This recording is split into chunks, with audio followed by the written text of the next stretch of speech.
So we are back. Took maybe 2 minutes. The Yahoo data is loaded. Let's just see that it did what it was supposed to do. Give me the Yahoo data daily. Yeah, let's just have a look what's inside that object. Okay, great. We have adjusted close prices for the firms. There are some nuns here, some nuns here.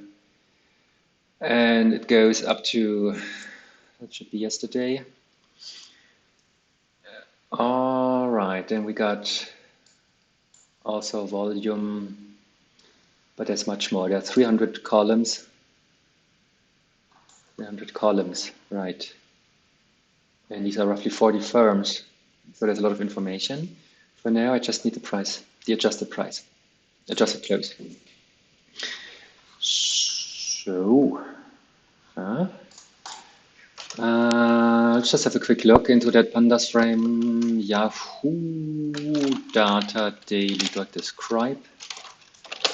Just show me what you have.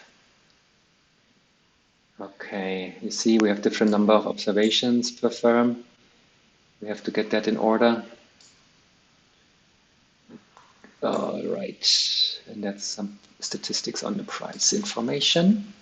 All right, so we do some cleaning.